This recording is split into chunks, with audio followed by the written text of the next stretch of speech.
1628 জন জালেমের তালিকা মোড়ে মোড়ে টাঙিয়ে রাখা লাগবে, দেখলেই কুকুরের মতো পিটাতে হবে।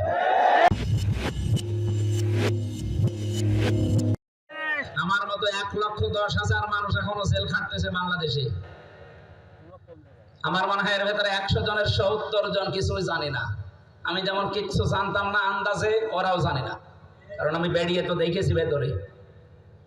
সুতরাং যারা এই কাজ করছেন, এই মামলার আয়ু থেকে আমার মামলার আয়ু কাজী মিজান, টেকের হাটে বাড়ি।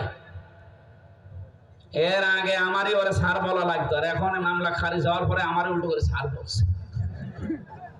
এই মিজান থেকে শুরু করে উপরের যে হাত ছিল, যাদের চাপে বিচারপতি রায় দিতে পারে নাই, আমি চাই তাদের ওই 3 বছর এরকম করে আটক রাখা হোক।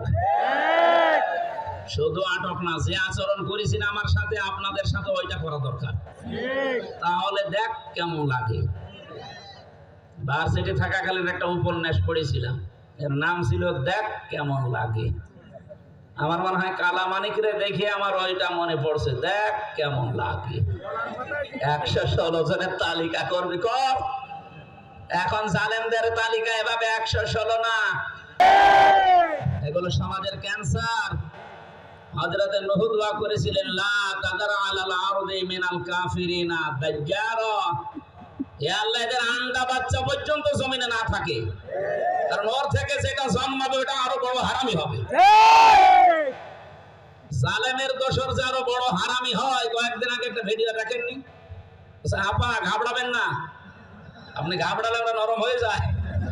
কত বড় জালেম, কত পালিয়ে বেঁচেছে, আর এখান থেকে ভয় দেখার সাহস ঢুকাচ্ছে যে আপনি ঘাবড়ালে আমরা নরম হয়ে যায়।